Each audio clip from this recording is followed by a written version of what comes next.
दोस्तों आज हम लोग बात करेंगे कि एक टॉपर कॉपी को कैसे लिखते हैं। ये फिजिक्स की कॉपी है जिनको मिला है 70 में 70, टोटल एक भी नंबर कहीं नहीं कटा हुआ है। तो आखिर इन्होंने कैसे लिखा हुआ है ये आज हम लोग देखेंगे। तो देखिए, जब भी आप सबसे पहले स्टार्ट करेंगे आप ऑब्जेक्टिव से आंसर नंबर 1, ठीक है।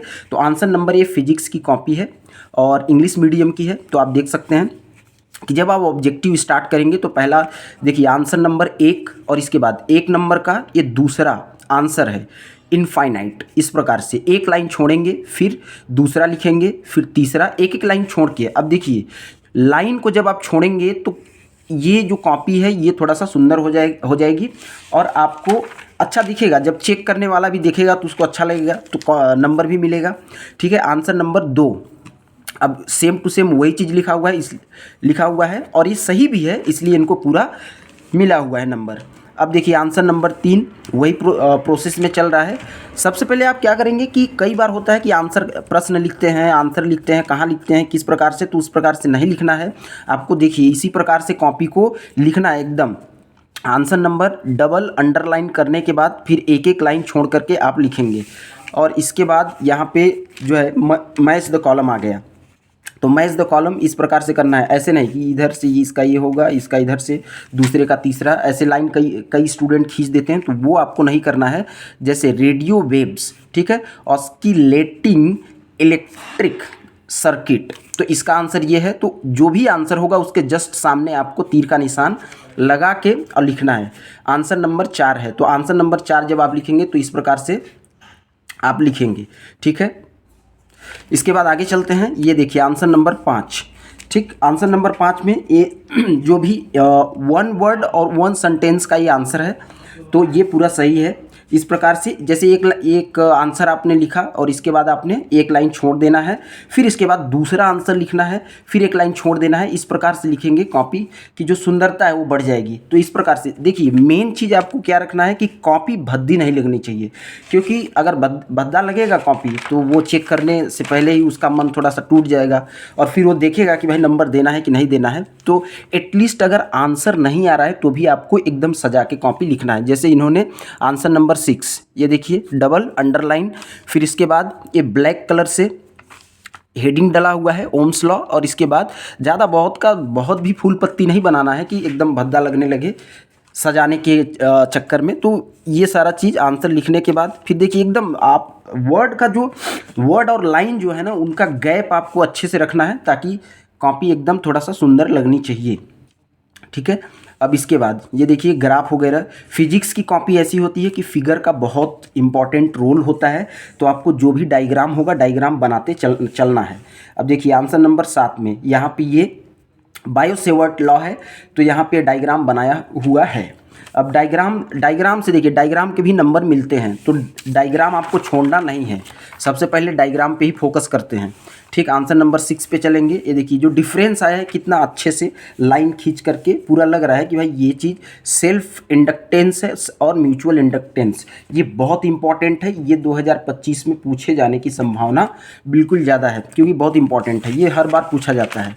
इसके बाद आप देखेंगे ये सारा चीज़, अब इससे पता चलता है क्या कि कॉपी जब ऐसी लग रही है, इसका मतलब जब आप कॉपी अच्छा सुंदर लगेगा तो सामने वाले को ये भी लगेगा कि अच्छा लिखा हुआ है, मेहनत किया हुआ है, तो नंबर दे देना चाहिए।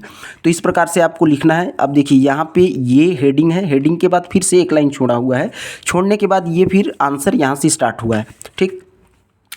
तो यहाँ पे एक एक चीज़, अब जब बीच में ये डेरिवेशन अगर आते हैं तो इनको भी आपको अच्छे से लिखना है ताकि अच्छे से दिखे। फिर जब आंसर आपका ख़त्म होता है तो एक लाइन 2 लाइन आपको छोड़ना है, फिर आंसर आपको स्टार्ट करना है। तो इस प्रकार से जब आप लिखेंगे, अब देखिए लगभग हर क्वेश्चन में, हर आंसर में एक डायग्राम बना हुआ है। फिजिक्स के कॉपी में डायग्राम का बहुत इंपॉर्टेंट रोल होता है, जैसे मैं पहले बताया। तो डायग्राम आपको नहीं छोड़ना है, डायग्राम एटलीस्ट आपको रट के जाना है, ठीक है, क्योंकि डायग्राम अगर आपको आता है तो डायग्राम से ही आपका डेरिवेशन लगभग निकलता है। और ये थ्योरी पे बहुत ज़्यादा फोकस तो नहीं किया जाता है, डायग्राम वो लोग देखेंगे, डायग्राम के बाद जो रिजल्ट आएगा वो रिजल्ट देखा जाएगा। तो रिजल्ट और डायग्राम ये चीज़ तो आपको कंफर्म होना चाहिए। इसके बाद चलते हैं आंसर नंबर 16 पे। तो इस प्रकार से फिर डायग्राम आ गया, तो इनको पूरा नंबर मिला हुआ है 3 नंबर, ये 3 नंबर का क्वेश्चन था, 3 नंबर इनको दिया गया है। अब फिर इसके बाद यहाँ पे आप देखिए reflection formula for spherical surface, ठीक है, यहाँ से स्टार्ट हुआ है और ये डायग्राम है। डायग्राम की सुंदरता भी बहुत मायने रखती है, तो डायग्राम आपको पेंसिल से बनाना है। अगर आप बहुत कॉन्फिडेंट हैं कि भाई गलत नहीं होगा तो आप पेन से भी बना सकते हैं। फिर इसके बाद एकदम आराम से, हैंड राइटिंग की कई बार इशू होती है, तो हैंड राइटिंग अगर आपकी अच्छी नहीं है, हो सकता है, तो हैंड राइटिंग अगर अच्छी नहीं है तो आंसर को थोड़ा सा आराम से आप लिखेंगे ताकि थोड़ा ठीक लगे। तो ये इस तरह से पूरा इन्होंने लिखा हुआ है और ये पूरा नंबर भी मिला हुआ है।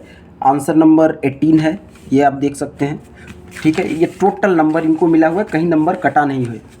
तो ये आप ये देख सकते हैं आंसर 18, ये 18 ही चल रहा है। इसके बाद यहाँ पे एक चीज़ आप नोटिस यहाँ पे आप करेंगे कि कई बार जब बहुत ज़्यादा मिस्टेक हो जाता है तो बहुत ज़्यादा ऐसे एकदम काट पीट इस प्रकार से नहीं करना है आपको। अगर जैसे कोई चीज़ गलत हो जाता है तो आराम से थोड़ा सा कट कर देंगे, सामने वाले को पता चल जाएगा। फिर इसके बाद 19 पे आते हैं।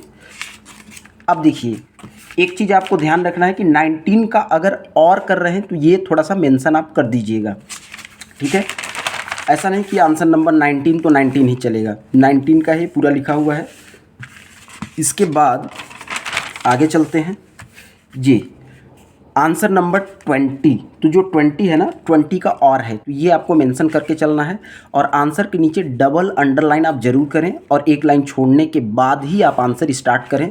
और हेडिंग जो रहेगा तो आप आराम से ब्लैक पेन से आप डाल सकते हैं, उससे भी थोड़ा सा दिखने में अच्छा लगता है, ठीक है। फिर इधर देखिए, और जो भी डेरिवेशन का कंक्लूज़न आता है, जो आंसर आता है, उसको इस प्रकार से बॉक्स में बंद कर देना है। तो इस प्रकार से लिखेंगे तो आपको टोटल नंबर मिलेगा। ये था फिजिक्स की कॉपी।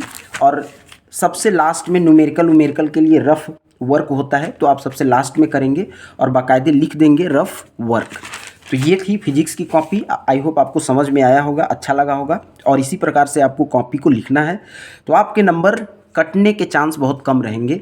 वीडियो को अगर आपने लास्ट तक देखा है तो बहुत बहुत धन्यवाद। मिलते हैं किसी नेक्स्ट वीडियो में।